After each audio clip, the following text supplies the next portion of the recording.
Welcome to the Quality Meat Scotland podcast. Industry updates and best practice to promote, support, develop and protect the Scottish red meat sector. Hello and thanks very much for choosing this podcast. I'm Mark Stephen. As we record this, COP26 in Glasgow is drawing to a close. Billed as the last great chance for humanity to halt and hopefully reverse the global climate crisis, it will probably, yet again, fall far short of what needs to be done. Now, youth and public empowerment were two of the themes of this conference, and yet it was pretty obvious that the public, young and old, were outside the fence, while the politicians and policymakers were very much inside. So how did young people particularly make their voices heard? John McCulloch is 21. He's a stockman at Barber & Co, based in Crocketford near Dumfries. He's chairman of Stewardship Young Farmers and chairman of the West Region's Agriculture and Rural Affairs Committee. John, thanks very much for agreeing to do this. Thanks for having me. No bother at all. How do you think, just out of curiosity, how do you think that COP26 has gone? Looking from the outside in and what we've seen so far in the press about the agreements that have been made so far, they go in the right direction, but I don't think they're hard enough. They're talking about phasing out fossil fuels in all the countries that have agreed to that, but they haven't put a firm deadline to it. So it's okay saying that you're going to phase them out, but then by when, or when are you going to do that? There has to be a clear set timeline of events that countries have to stick to. And I think that they're expecting industries such as agriculture all over the world to make changes and do it by 2030 or 2045. But then when it comes to making big decisions about things we know are a significant contributor, such as fossil fuel extraction and then the fossil fuel use, I think that it needs to be much, much tougher. Have you been able to exert any influence at COP26, and if so, how? We've certainly, by the Scottish Association of Young Farmers Clubs, have written a letter to Mary Goujon MSP, who's the Cabinet Secretary for Rural Affairs and Islands, and we wrote to her to ask if she would ensure that any policy which was created after COP26 in terms of agriculture was fair for the industry. We think that the industry has already taken massive strides to decrease its carbon footprint and ensure that it's going in the right direction. So we don't think that policy which is created after COP should punish us for something that we're trying to work together to try and obviously reverse climate change. Is there any other legacy that's come out of COP26? From a Scottish Young Farmers perspective, we have visited a few of our members across Scotland to see what they are already doing on farm to be more climate friendly. So we've visited one of our members in Aberdeenshire. We've also visited one in Fife and one in Dumfries and Galway as well.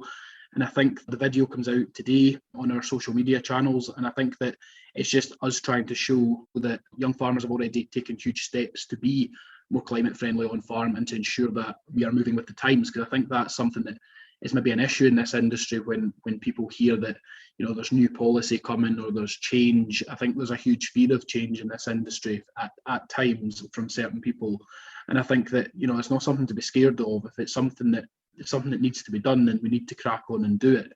Okay, make that stand up then. On a day-to-day basis, what action are Scotland's young farmers actually taking? So there's a lot of our members who obviously run their own farms, whether that be livestock or machinery.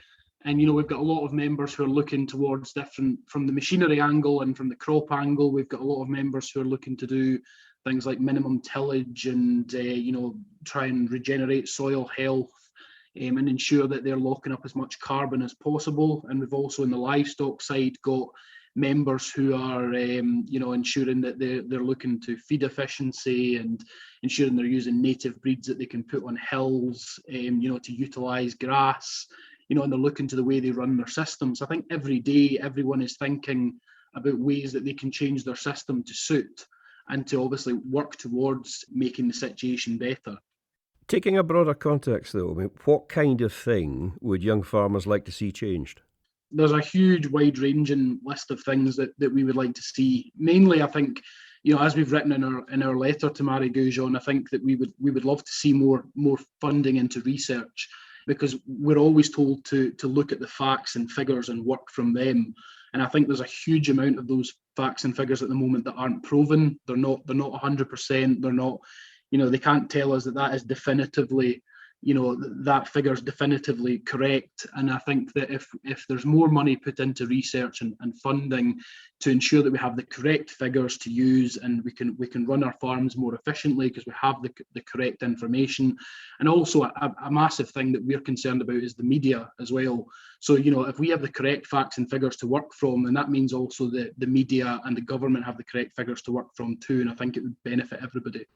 How about things like, obviously, just as a consumer, I walk into a supermarket, I can pick up a product that was literally produced on the other side of the world, 13,000 miles away, and yet somehow it seems to be either equal price or slightly cheaper than what's been grown here in Scotland. Does that make sense? Definitely not in my view anyway. I think it's scandalous the fact that supermarkets can import food from across the world, put it on the shelves in this country, and then sell it cheaper than the product from down the road. And we all talk about buy local, and I think supermarkets preach about buying local, and then they have stuff on their shelves from New Zealand lamb or avocados. And I think it's, like I say, I think it's absolutely scandalous, and I think that there should be some kind of policy put in place from here onwards. And I think there's, to try and stop that. And, I think with Brexit and obviously negotiating trade deals, I think there's a huge scope for changing these sorts of things. And I think that the government should certainly be looking towards that in the future. How would you do that, though? I mean, some sort of carbon tax on high food miles, or almost like a traffic light system? Definitely, the furthest away foods, I think, should definitely be, not punished, because obviously that country is in the same position as our country. They want to sell their goods, We're not having an issue about that. But what I think is, we're talking about climate change and carbon and all the things that people are doing that would help the climate. And you're flying food in from thousands of miles across the world. I think that some kind of carbon tax or some kind of tax on the amount of distance that a food product has to travel, I think that sort of system certainly has to be looked at in the future. And how about, when young farmers are talking amongst themselves, if you're looking at farms as an entity, what's your preference? Would it be to have farms the same size, bigger farms, smaller farms, more people in farming? How does the conversation go? There's a lot of young farmers at the moment who, obviously come from family farms. Their parents or their grandparents are getting older and they want to get into the family farm, which is great. They have that opportunity.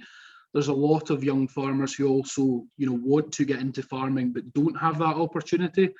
And one of our main concerns at the moment is that a lot of good quality land in Scotland is being bought up to plant trees, because it's widely seen that trees hold a lot of carbon and sequester a lot of carbon.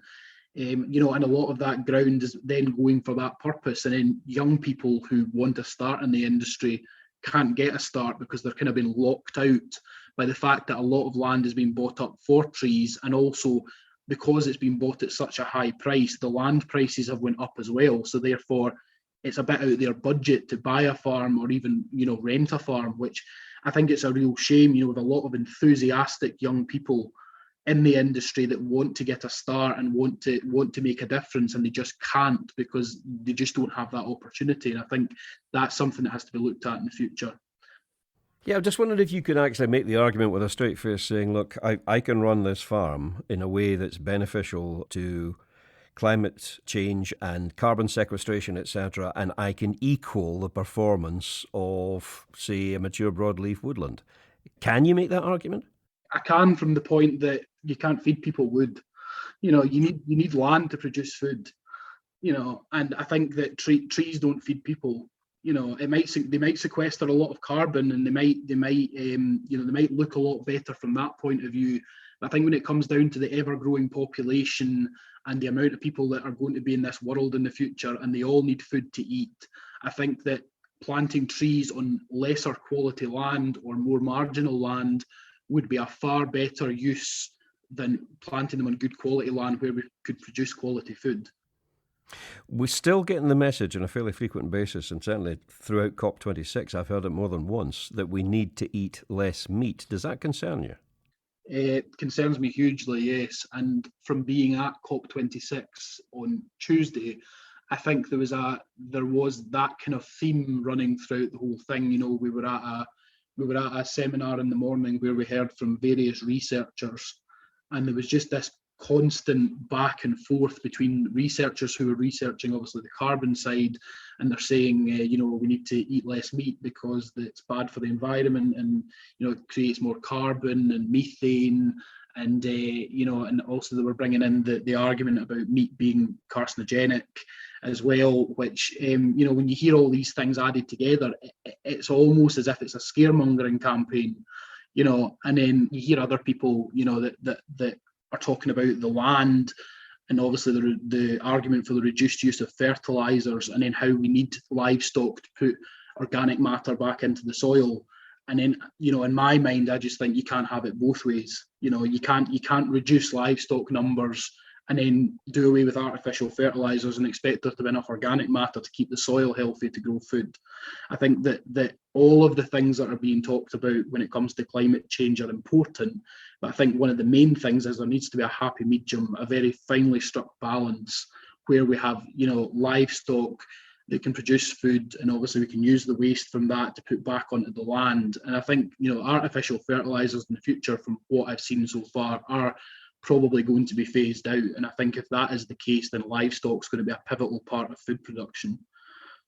I find it fascinating that you can have two groups of people. You can give them exactly the same bunch of facts, and they interpret it in two different ways. So you've got Camp A, Camp B. Eventually, the policymakers, the politicians, have to decide on the route we're going to take. How confident are you that they'll take us down the right road? Not very, and I don't mean that in a nasty way at all, but we are arguing for the presentation of hard facts. And then from the other camp, they are pulling at the emotional heartstrings, and I think eventually emotion will get the better of them. And I know that's sad in this day and age, that someone who's making an emotional argument can get the better of people who are trying to make facts. But that is what we are arguing for in our letter, that facts are used to determine decision making in the future, so that it's fair for everyone. And I think that politicians need to realise that. When you actually walked in to the sort of, the inner zone in COP26, what was your gut instinct? I mean, what was the vibe? What was the feeling there? So we were at two seminars in the city, and then we went to the green zone. So we were never actually inside the fence. We had a huge problem basically trying to actually get in. And I had approached a few different people at the Scottish Government and SAYFC, etc., to see if we could basically get inside the actual conference, and there was no way of us getting in, and we were young people who wanted to go in and see what the policy making was, and try and obviously speak to people about our point of view, and we just couldn't get in. Do you think that's a flaw in the system at COP?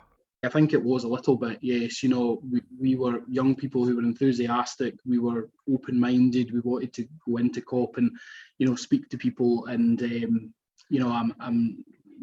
don't know what the issue was there, but there was no way of us getting in at all.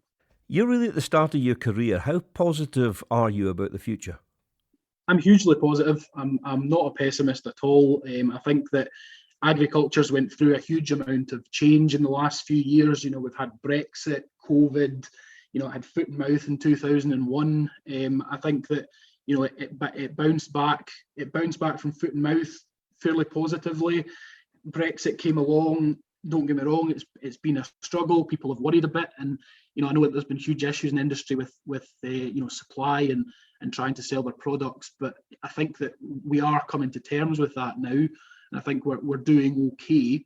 And I think when it comes to COVID, COVID's had a huge impact over the world. But I think as far as agriculture is concerned, although it's had small changes on the day-to-day, things like going to the market or going to shows, the actual running of the farms hasn't changed that much, and people have just powered on and got on with it. And I think that shows the absolute resilience of the industry.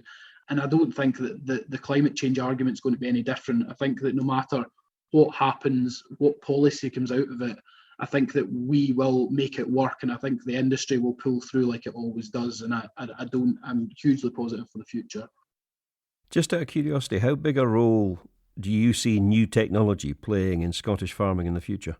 I think that we already see technology playing a huge role. I mean, obviously from the from the cattle point of view, when it comes to things like, or from the livestock point of view, when you see things like EID tagging, we're using a lot of technology now to keep track of animals. I know that where I work at the moment, we are trialing fever tags in young calves so that we can pick up illness earlier, so that we're using less medicine. And I think that technologies are already creeping in as a huge part of day-to-day running on farms, and obviously we've got the GPS on the tractor side as well. And I think that as time goes on, that's just going to progress, and I think that technology is going to play a huge part in the future. We are going to be talking specifically in our next QMS podcast about science and technology. But for now, John McCulloch, thank you very much for speaking to me. Thank you for having me. No bother at all. And thank you for choosing this podcast. Until the next time, I'm Mark Stephen. I hope you found this interesting and useful, and thanks for listening.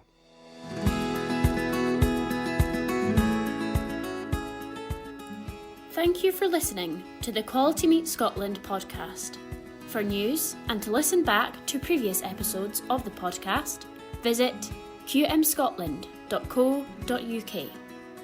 For Scotch beef, Scotch lamb and specially selected pork recipe videos and inspiration, visit www.scotchkitchen.com or follow Scotch Kitchen on Facebook, Instagram or Twitter.